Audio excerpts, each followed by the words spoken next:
Okay, everybody. We're going to continue studying the Megillah today. The hateful Haman will be humiliated. That's what's going to happen in this class. We're going to study but one verse, but one pasuk today. It's one of those verses you gloss over quickly when you're listening to the Megillah, but when you actually when you unfold the pasuk, wow, this is like an amazing verse. Chapter 6, verse 10. In the collection of verses that we learned previously, so Haman, thinking that Achashverosh is referring to him, offers this very rosy and beautiful description of how he thinks he should be treated and publicly feted and honored, and having no clue that Achashverosh is A, not talking about him, and B, deeply suspicious and angry at him, thinking that, he wants my crown. So Haman's words are actually enraging Achashverosh and making things a lot worse for him. Now, I want you to remember that the miracle begins when Achashverosh can't sleep. The miracle really accelerates and takes wings right now when Haman is being told to do exactly the opposite of what he had hoped for. So this is like a very miraculous verse. This is Hashem's miracles, and it's just about the humiliation of a hater. So we're going to be reading into this. Vayomer HaMelech LaHaman. The king says to Haman, Maher, rush, go quickly. Kachas halavush, go take that garment. V'yes hasus, and the horse. Ka'asher dibarta, just as you described it. Va'aseichein, and do so. LeMordechai HaYehudi, to Mordechai the Jew, HaYoshev B'shar HaMelech, who sits in the king's portals or gates. Al tapel davar mikol asher dibarta. Do not let a single thing drop. Make sure you fulfill everything you said. So what tips us off here that there's something more than what's going on is, number one, there's this business of Maher. The king says to Haman, Maher. Now remember, he's rewarding Mordechai. This happened years ago. He didn't reward him. Why the rush suddenly? Reward him today, not tomorrow. Why is there suddenly a rush order? Maher. That's the first thing that kind of demands an explanation. The next thing that has to be understood about this pasuk is he says, he could have simply said, Ta'aseh kasher dibarta, or Aseh kasher dibarta l'Mordechai HaYehudi. Do as you said to Mordechai. He doesn't say do as you said. He says, I'm commanding you, Kachas halavush, go and get the wardrobe. And then the esasus, you go and get the horse. Which horse? Which wardrobe? Kasher dibarta, like you spoke of. Va'aseichein, and you should do this, l'Mordechai HaYehudi, to Mordechai the Jew. Okay, we know who Mordechai is. Mordechai has been the discussion of the last couple of verses, and he's kind of an important person in the Megillah. So there isn't two Mordechais in the Megillah.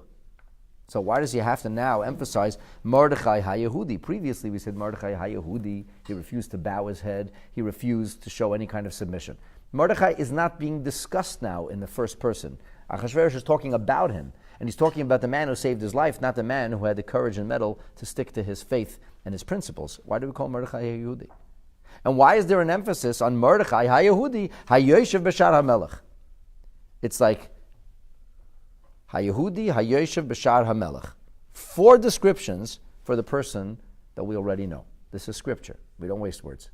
4 words entirely superfluous. They've added nothing, it would seem, to the message that's being broadcast there. Go and do this to Mordechai. And then it says, he says, Al tapel davar mikol asher dibarta. Don't let a single thing go. Do everything you said. So first he says, do everything like you said it. And then he says, don't let a single thing drop from what you said. The last I checked, if the king tells you, do exactly as you said, you do exactly as you said. You don't have to say, do exactly as you said, and by the way, I meant exactly. Don't drop anything. You said that the first time. So really, a verse that seems on the surface to be entirely simple is extremely complicated. It's filled with nuts and bolts that we don't need. All kinds of extra verbiage. This verse, with more than 20 words, almost 20 words, could simply have been boiled down to 5 simple words. Vayomer HaMelech, Aseh kein LeMordechai HaYehudi. That's all. 5 words. The king said, do this to Mordechai. But doesn't say that. Now there is no Rashi, interestingly. Rashi says absolutely nothing. But there's a lot of Medrash and a lot of Talmud and a lot to be discussed. And that will be the balance of the next hour. So the Gemara, we'll start off with the Gemara in Maseches Megillah on page 16a. The Gemara says that Achashverosh told Haman, Va'asei chen leMordechai. Do this to Mordechai. And then he goes on to describe which Mordechai it is. So the Gemara wants to know, why is it necessary to say Asei chen leMordechai, and then it says HaYehudi, HaYeshev B'shar HaMelech? We know who it is. The 4 words describing Mordechai's exact coordinates, or where you'll find him, are entirely, it would seem, superfluous. So the Gemara is bothered by this. The Gemara said it should just have written Va'asei chen leMordechai. So the Gemara says the Megillah is alluding to a conversation that now unfolded between Haman and between the king. Because as you know, the scripture is written in very, very few words, but they contain an enormous amount of information. You have to know how to unlock and open up the scripture like an accordion. So there's a message here. Why did Haman have to be told exactly which Mordechai? Mordechai the Yehudi, and the one who's sitting in the gate. Either description could have worked, or no description could have been necessary. So the Gemara says, because Omar Lei, as soon as Haman heard these words, he said to Achashverosh, you got to be kidding. He said, do what? You want me to do? He says, I can't do that. I don't even know which Mordechai you're talking about. Mordechai is a very common Jewish name. It's like Moshe. Which Mordechai? Mane Mordechai. All of a sudden, Haman doesn't know who we're talking about. Remember, he was not part of this conversation before. He barges in on the king in the middle of the night, and he's planning to get the king's permission to hang Mordechai, but he didn't mention Mordechai's name. So it's not as if the king has had a conversation with Mordechai. The king knows Mordechai. Haman knew exactly who he's talking about, but he plays dumb all of a sudden. He says, Mordechai? Who's that? Which Mordechai? So the king says to him, Amar Lei, Achashverosh says back, HaYehudi, the Jew. So he says, Amar Lei says to Achashverosh, Tuva Mordechai Ika b'Yudai. Do you know how many Mordechais are amongst the Jews? It's a very common Jewish name. Would you care to be more specific? Amar Lei, Achashverosh said to him, yeah, if you insist. I'm talking about the Mordechai HaYeshev B'shar HaMelech. I'm talking about the Mordechai who sits in the king's gates. And here the Sifsei Chacham tells us very interestingly that the rule in Persia was that Jews are not exactly popular. And there were rules against Jews. There was a lot of discrimination.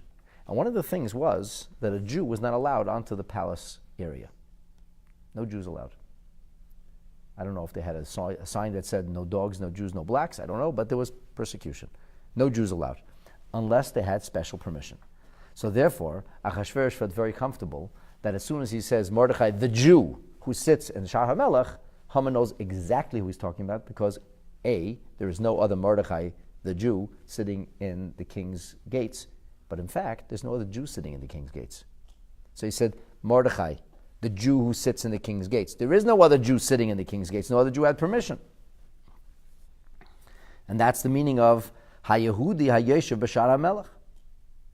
Now, the truth is that historically, this is not such an unusual thing. Do you know that in Tsarist Russia, it was forbidden for a Jew to have residence in St. Petersburg, the capital city, unless the Jew had special permission? And why would a Jew be granted special permission to live in the capital city? If the monarchy needed him. If he was smart, or rich, or capable, or all of the above, then he could get special dispensation. A Jew was not allowed to spend the night. This is not in ancient times. This is just a short century and a half ago. The rule was a Jew couldn't spend the night. He couldn't get a hotel room. He wouldn't be allowed to have residence. You can be in the city, out of the city. And if they catch you, you're in big trouble. So this is the way it was in many places. These were the good times. I'm not talking about the bad times when they actively killed us and persecuted us. The good times when Jews can actually be in the city, could do business, could function, but with a proverbial yellow star. Remember, you're a Jew. Your papers were stamped. Jidi. So Mordechai HaYehudi is different because he sits in the king's gate. How did he end up there? If you remember in the previous class, Esther gave some advice. Esther said, like Nebuchadnezzar had a Jew. He had a Jewish advisor. You should have a Jewish advisor too. Many, many monarchs had Jewish advisors. Achashverosh says, excellent advice. How do I find a Jew? Esther says, funny you should say that. I happen to know of a Jew. And she says, this guy Mordechai. Impeccable integrity. Okay, the king says, great, let's put him there. So the king appointed Mordechai by dint of Esther's urging, and in the end, Mordechai, because he was appointed there, overhears the discussions of Bigsan and Seresh, and they are from Carthage or Tarsus, and they speak a very, very specific dialect of Tarsician, which was called Punin, or Punim, and speaking this dialect that other people don't understand, unlike the language talked in Phoenicia. Mordechai does understand it because Carthage was a powerful city at the time. I'm not sure if it's called Carthage yet. That was a Roman name, but this is already a powerful city. Mordechai understands the language because he was the head of Sanhedrin, and he was needed to be involved in languages because the Sanhedrin has to hear from people themselves. So Mordechai picked up on it because he sat in the king's gate, and now Haman's told Achashverosh, the Jew who saved my life, the Jew who sits in the king's gates, the Jew who has dispensation. You know who I'm talking about. Haman is like flipping out. So first of all, on a very straightforward, you very answered the question why it says the king had to say which Mordechai. He said which Mordechai? Mordechai HaYehudi HaYeshu B'Shar HaMelech. Mordechai the Jew. Which Mordechai the Jew? The one who sits in the king's gate. But that also explains why Mordechai is being honored. Then Haman says to Mordechai, to the king, he says, Omar lei, Haman said, Sagile b'chad diskarta. So give him a village. Rashi says a village, diskarta is a kfar. The Sefer HaOruch says it's an ir, a town, a township, a village. And why would he give him a village? Like what's going on over here? The Gemara says, or inami, if you don't want to give him a village, inami b'chad nahara. Give him a river. So Rashi says, what is a river? I mean, a village, I understand. You give him real estate. What do you give him water? The water keeps flowing. What does this mean? So Rashi says that this means the idea of a nahara is the concept of litel meches, to be able to be a toll collector. So the king, of course, owns the whole country. And as such, the government has the right to levy taxes on the waterways and on the municipalities. And the king could give somebody the rights to collect the taxes of a particular municipality. So it's like the king is not giving him a certain amount of money, but giving him the ability to collect money. And this way the king doesn't have to collect it and then pass it on. Figure it out yourself. Do as you please. Incidentally, this is how it was in Poland. The various noblemen and squires divided the country up. They all paid taxes and tribute to the king, which is how one of the noblemen who was chosen to be the king. Poland never had a royal family, but various families of nobility. So whoever was the king at the time would take the taxes from everybody else, and everybody else would have their area, their province. And they had their own little private army of mercenaries, their own little prison. They could kill people. They did as they pleased. They were like little fiefdoms. As long as you remain loyal to the king and pay taxes, that was fine. So what is going on over here? Why should you... Haman says, give him a town, give him a river, which from the way Rashi explains the river, we can understand that the town means to be able to collect the taxes. What is the point here? So the Sifsei Chacham explains, based on the Targum Sheni, which we'll take a look at soon, that Mordechai was really a poor person. There was not really rich rabbis. He was a poor Jew. He had a prominent position from a Torah perspective, but he wasn't a wealthy man. And Haman said, he says, Your Highness, that's like an embarrassment to take a pauper, you put him on a horse, wearing royal wardrobe, you have him proclaim this is the person that the king wants to honor. That's what happens today. And tomorrow he's back in the poorhouse. That makes no sense.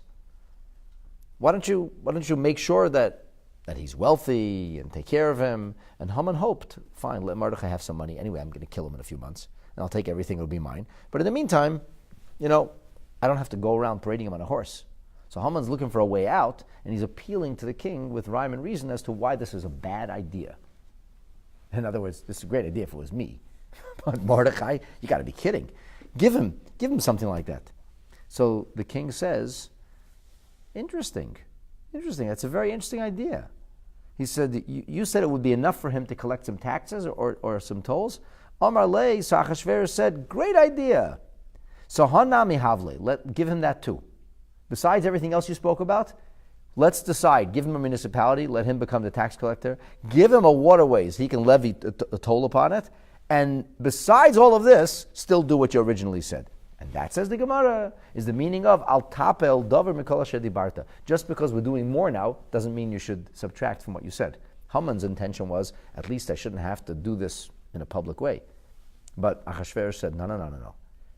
You have an excellent idea. You wanted to give him money? Fantastic, you're right. He shouldn't be a poor person. Give him a township. Achashverosh, thousands of townships. Give him a waterways. Let him collect some money. Let him have the ability to provide for himself and his family in honor, but that doesn't mean that anything gets diminished.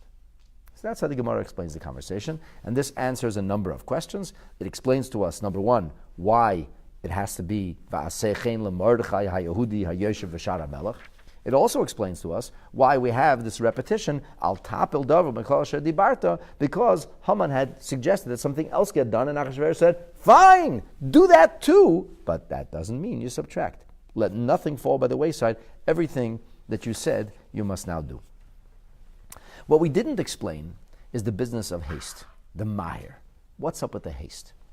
The other thing we didn't really explain or have clarity in is, how did Haman end up being the one to take the horse? He never said he should take it. If you take a look back in the ideas that Haman said, who would the king want to honor, right, in verse 7. So he says, Yeviu, they should bring. Who should bring? I don't know. The people who are in charge of the king's wardrobe. Do you remember we talked about the wardrobe that the king wore on the day of his inauguration? Do you know that the first lady wears a special gown that probably costs tens of thousands of dollars for the inaugural ball? Do you know that these special gowns are later put in the Smithsonian? You can go see all the gowns that the first ladies wore. This is an old idea. So the kings, when they were sworn into office, they had this special set of clothing made, but it wasn't something they wore all the time. And now it was in a museum. Now a museum is modern, that allows commoners to see it. Achashverosh had it in a special storehouse. Maybe it would get worn again. It's like a person has a wedding gown, saves the wedding gown. When are you going to wear it again? Hopefully never, but I saved the wedding gown. You have the gown. Achashverosh had these endless halls filled with wardrobes, and he had the special wardrobe, the royal wardrobes. It was a whole facility. So Achashverosh says, you go, find that wardrobe, and then go to the stable and find my horse. Because this was the special horse. Well, as soon as you get the Targum Sheni, fills in many of the details for us. So this business of Haman doing this personally is not what Achashverosh said. It's not what he said. He says, Kasher dibarta, like you said. That's not what he said. He said, Yaviu levush malchus, let them bring. I don't know who. The king has endless servants. Let some of his servants bring. Haman wasn't planning to go get it himself. They will bring me clothes, he figured. I will be dressed by them. They will lead me. Okay, so let them lead Mordechai. Now, Achashverosh says, Maher, with great haste, you should take it. So the Kasher Dibarta clearly speaks about the levush and the sus, the wardrobe and the vehicle, but not about the actual taking. That's not Kasher Dibarta. Because he says, Kachas halavush sus kasher dibarta. Ve'aseichen is, and you do this. It's not kasher dibarta. Take all those things you talked about, you go and do this for Mordechai HaYehudi. Why did that happen? How did that happen? This has to be understood. So, let me introduce you to a number of ideas, different ideas that the Ma'am Lawyers quotes from different sources. And then I want to review the Targum Sheni. The Targum Sheni is the secondary Targum. First of all, even the regular Targum adds something here. Even the regular Targum. The regular Targum says to us that Haman said, there's lots of Mordechais in Shushan. Amar le Haman, Sigiin Mordechai Yehudoi is b'Shushan. There are a lot of Mordechais in Shushan. Yeah, the king said, I know. The one, Lahahu, the Sadart Esther le Sanhedrin, the one who Esther arranged his position. And this, of course, is a direct wink to the fact that Esther told Achashverosh about Big Son Asheris saving Achashverosh's life, but she did it in the name of Mordechai. So that's what the Targum adds here. So the Targum adds something which the Gemara doesn't say. The Targum says, Haman said, Amar le Haman, Bavo minoch katel yasi. I came to ask you to kill the man. I came to get imperial permission for an execution. And now you're telling me to go and lead him around? You got to be kidding. Le sigzar alai kipizgim ahadain. Please do not make this decree on me. Amar le Malka, the king said, oh yes, you're going to do it. And v'leisimna midah mikol madim alelta. Don't let anything go by. So the Targum adds another part of the conversation here. That Haman said, I don't want to do this. I came to kill him. Now I'm leaving here, becoming his wardrobe manager. I have to bring him clothes. I have to dress him. I have to lead him in the house. Please. King said, do everything exactly as I said. So the first thing is, with regard to the haste, let's take it from the top. The first question we asked, which we did not address yet, is the haste. He says, Maher, in haste, do this quickly. So the king did not want to delay this. Why is this? What was pushing the king? Let's think back. What's gone on in the last few days? Esther shows up at the king's palace. What does she ask for? He says, whatever you want, Esther. I'll give you half the kingdom. She says, yeah, I don't want half the kingdom. But I'd really like it if we come for dinner with Haman. All right, fine. Show up for dinner with Haman. And then they've had lots to drink, and he's in really good mood. The king is merry, and he says, so Esther, so what do you want? And Esther says, I'd like you to come back for dinner again. Now the king is like bursting with curiosity. He's like, what is up with this? And he's a little bit anxious. What does Esther want from me? Where's this going? He has all kinds of suspicions, which is exactly what Esther wanted, to plant all kinds of ideas in his head. So Achashverosh starts getting crazy and suspicious and going after the people around him. She knew him. She's exploiting him. She is playing him like a fiddle, and it's working. So the king has been thinking and thinking and thinking, what could Esther want? And what has the king now discovered? That Esther was instrumental in saving the king's life. And Mordechai, who she doesn't know what kind of relationship there is, because she doesn't know that Esther's Jewish, she certainly doesn't know Mordechai raised or later married him, but she knows there's a relationship. It was Esther's idea to put Mordechai there, and it was Esther who conveyed the information. Haman says, Achashverosh says, I bet that's what she's going to ask for tonight. I bet she's going to say, I saved the king's life, but it wasn't really me. And I told you who it was, and he was never rewarded. So Achashverosh thinks, I better take care of this before tonight. Because who knows what she'll ask for tonight. So he says to Haman, Maher. This is what the Yosef Lakach says. Yosef Lakach says, hurry and do this quickly. I need